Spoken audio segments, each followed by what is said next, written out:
কোরআনে যতগুলো নবী রাসূলের নাম আছে, এরা কারা? এরা কারা? ইউসুফ ইহুদি, ইয়াকুব ইহুদি, মূসা ইহুদি, দাউদ ইহুদি, সুলাইমান ইহুদি, ইউনুস ইহুদি। যার নাম আছে সর্বশেষ নবী হচ্ছে বনি ইসরাইলের মধ্যে নবী ঈসা আলাইহিস সালাম, ইনিও ইহুদি। কথা কি বুঝতে পারছেন? মানে তাদের মধ্যে নবী সবচেয়ে বেশি এসেছে, আর তাদেরকে নিয়ামত দিয়ে আল্লাহ পূর্ণ করে দিয়েছে। সবচেয়ে বেশি গ্রন্থ আসমানি ওহী আল্লাহ কাদের উপর অবতীর্ণ করেছেন? ইহুদি বংশে বনি ইসরাইল। তাওরাত মূসা ইহুদি, জাবুর দাউদ ইহুদি, ইনজিল ঈসা ইহুদি। দেখেন তো তারা কত কি পেয়েছে। দেখেন একটা বংশ থেকে আল্লাহ পূর্ণ করে দিয়েছে কি তাই না? একটা সাইড কিন্তু পড়ে আছে অচল। কোন সাইডটা অচল? কোন সাইড? ইসমাইলের বংশধর অচল। ১৫০০ বছর ধরে তাদের কোনো ইতিহাসই পাওয়া যায় না। নবী ইসমাইলের বংশে আল্লাহ কোন নবী আর দেন নাই। একদম ১৫০০ বছর ধরে শুকনা মরুভূমি। ওই যে ইব্রাহিম তাকে একদম মরুভূমিতে ছুঁয়ে এসেছিল, তারপর থেকে তার কোনো খোঁজ খবর নেওয়ার মতো কোনো লোক নেই। একদম শুনশান হয়ে গেছে। আল্লাহ এই বংশে বোধ আর কিছুই দেয়নি। হঠাৎ করে ১৫০০ বছর পর একজনকে নবীকে দিয়ে দিলেন, সর্বশেষ নবী মুহাম্মদ রাসূলুল্লাহ সাল্লাল্লাহু আলাইহি ওয়াসাল্লাম। চিন্তা করে দেখেন, ১৫০০ বছর ধরে তাকে নবী দিয়ে শেষ করে দিয়েছে। নবী আর নবী, আসমানি কিতাব। আল্লাহ কত সহযোগিতা করছে ইহুদিদেরকে, খ্রিস্টানদেরকে। কিন্তু আল্লাহ যখন তার উপর রাগান্বিত হয়ে গেল, যখন ইহুদিরা আল্লাহর সঙ্গে বেঈমানি করেছে, আল্লাহ সুবহানাহু ওয়া তাআলার ওহীকে বিকৃত করেছে, আল্লাহ সুবহানাহু ওয়া তাআলা সঙ্গে সঙ্গে তাদের মধ্যেকার যত নিয়ামত ছিন্ন করে নিয়ে দাসীর বংশে দিয়ে দিয়েছে। কার বংশে কথা বলেন? দাসীর বংশে দিয়ে দিয়েছে। নবী ইব্রাহিমের আসল স্ত্রী তার কাছ থেকে ছিনিয়ে নিয়ে হাজারের বংশে দিয়ে দিয়েছে, যাদের অস্তিত্ব পৃথিবীতে ছিল না, যাদের নাম নিশানা ছিল না। অপরাধ ইহুদিদের ৩টা অপরাধ ছিল বড় বড়। কয়টা? কথা বলেন। ৩টা অপরাধ। এত নিয়ামত পাওয়ার পরে কেন আল্লাহকে ভ্রষ্ট করে দিলেন? এরা কেন চিরস্থায়ী জাহান্নামে যাবে? আমাদেরকে পূর্বে যদি না আমরা বুঝি যে এই জাতি এত নিয়ামতপূর্ণ হওয়ার পরেও আল্লাহ কেন তাদের উপর রাগান্বিত হয়ে গেলেন? গায়রিল মাগযুবি আলাইহিম ওয়ালাজ জাল্লিন। প্রতিদিন আমরা পড়ি কি বই? সূরা ফাতিহাতে ইবনে কাসির উঠিয়ে দেখেন, আহসান বায়ান উঠিয়ে দেখেন, তাফসীর তাবারি খুলে দেখেন। এই আয়াতের ব্যাখ্যা ইহুদি এবং খ্রিস্টানকে প্রতিদিন মুসলমানের নামাজের সময় লানত করছে, অভিসম্পদ দিচ্ছে আল্লাহ এই পথভ্রষ্ট গোমরা, এদের পথে যেন আমাদেরকে নিয়ে না যাও। প্রতিদিন দোয়া করছি আমরা যে এদের পথে যেন আমরা না যাই। এরা পথভ্রষ্ট, এরা গোমরা, এরা জাহান্নামে যাবে। আমরা প্রতিদিন বলছি, সর্বশেষে বলছি আমিন। আল্লাহ তুমি কবুল করো, আমাদেরকে ওই পথে নিয়ে যেও না। ইহুদি খ্রিস্টানদের কি এমন অপরাধ ছিল যে এত নিয়ামত পাওয়ার পরেও আল্লাহ সুবহানাহু ওয়া তাআলার উপর রাগান্বিত এমন হয়েছে, একদম কিয়ামত পর্যন্ত তাকে ধ্বংস করে দিয়েছে? মূলত কারণ হচ্ছে ৩টা। এক, আল্লাহর ওহীকে বিকৃত করতো তারা, খুব ওস্তাদ। ২, বিকৃত করার কোয়ালিটি ২ রকমের। এক ছিল সরাসরি তাওরাতকে, ইনজিলকে, জাবুরকে তারা তাহরিফ করত, শাব্দিক পরিবর্তন করে দিত, মানে শব্দের হেরফের করত। আর ২ নাম্বার, পড়তো ঠিক কিন্তু অর্থ করতো ভুলভাল। কথা বুঝতে পারছেন না? একটা হচ্ছে শব্দের পরিবর্তন তাহরিফ, যে লফজি তাহরিফ এটা করতো। আর একটা করতো কি, শব্দের পরিবর্তন করতো না, পড়ছে ঠিক কিন্তু অর্থ করতে গিয়ে নিজেদের প্রবৃত্তি অনুযায়ী অর্থ করে মানুষকে বিভ্রান্ত করত। সূরা মাইদা খুলবেন, আয়াত নাম্বার ২২ থেকে ৩০ পর্যন্ত পড়তে থাকেন। আল্লাহ সুবহানাহু ওয়া তাআলা নবী মূসা আলাইহিস সালামকে বলছেন যে মূসা তোমার কওমকে বলো, এই যে জেরুজালেমে যে পবিত্র ভূমিটা আছে তোমার কওমকে বলো ওখানে প্রবেশ করে, যেন তারা প্রবেশ করলে আমি আল্লাহ তাকে নিরাপত্তা দেব।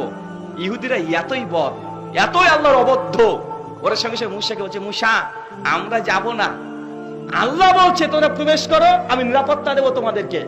আর ইহুদিরা বলছে আমরা যাব না, ওই ভূমিতে প্রবেশ করব না, কারণ ওখানে অনেক বড় ক্ষমতাবান ব্যক্তি আছে। আল্লাহ বলছে যা আমি নিরাপত্তা দেব, তারপর আল্লাহর কথাকে তারা বিশ্বাস করেনি। মূসা আলাইহিস সালামকে তখন বলছে যাও তুমি আর তোমার আল্লাহকে গিয়ে যুদ্ধ করো, আমরা এই বাইরে বসে থাকলাম। জেরুজালেম মসজিদে ঢোকেনি তারা। এটা হচ্ছে ইহুদিদের মানে মাথাতে যে কিছুই ছিল না, যে আল্লাহ অর্ডার দিচ্ছে আল্লাহর অর্ডারকে গ্রহণ করছে না। বারবার এরকম আল্লাহর সঙ্গে, আল্লাহর ওহীর সঙ্গে তারা প্রতারণা করেছে, অমান্য অস্বীকার করার চেষ্টা করেছে।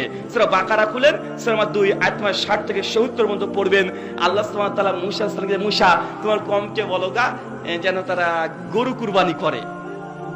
কেন বলেন তো? কারণ মুসা আলাইহিস সালাম যখন চলে গিয়েছিলেন 40 দিনের জন্য, তার কওম গরুর বাছুরকে নিয়ে পূজা করতে শুরু করে দিয়েছে।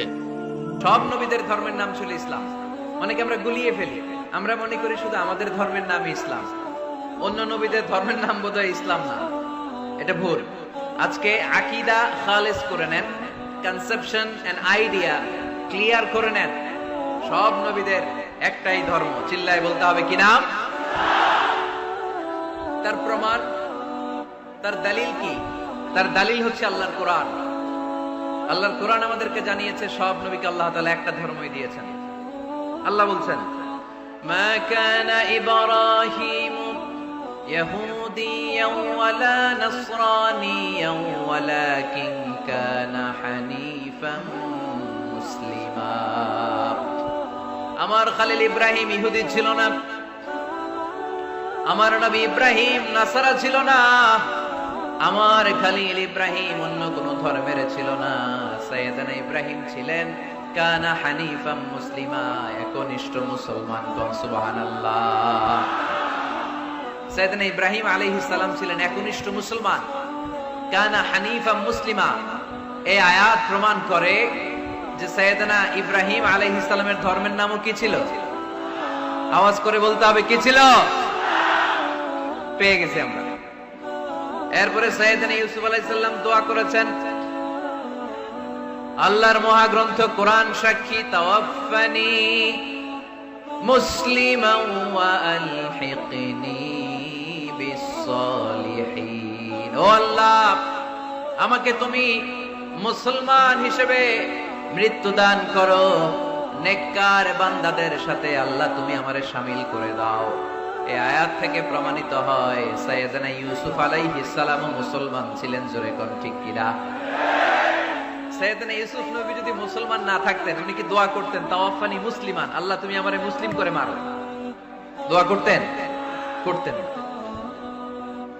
সাইয়েদনা সুলাইমান আলাইহিস সালাম বালকিসকে চিঠি লিখেছে, ইন্নাহু মিন সুলাইমান ওয়া ইন্নাহু বিসমিল্লাহির রহমানির রহিম। বালকিস, এটা সুলাইমান নবীর পক্ষ থেকে চিঠি। আল্লাহ তাআলু আলাইয়া ওয়া আতুনি মুসলিমিন। ও বালকিস, বাড়াবাড়ি করো না। ও বালকিস, খবরদারি দেখিও না, বড়ত্ব দেখিও না। ওয়া আতুনি মুসলিমিন, তুমি আমার কাছে মুসলমান হয়ে চলে এসো। সাইয়েদনা সুলাইমান আলাইহিস সালাম মুসলমান হয়ে চলে আসার দাওয়াত দিলেন। এই আয়াত প্রমাণ করে সাইয়েদনা সুলাইমান আলাইহিস সালামের ধর্মের নাম ছিল ইসলাম। ঠিক কি না?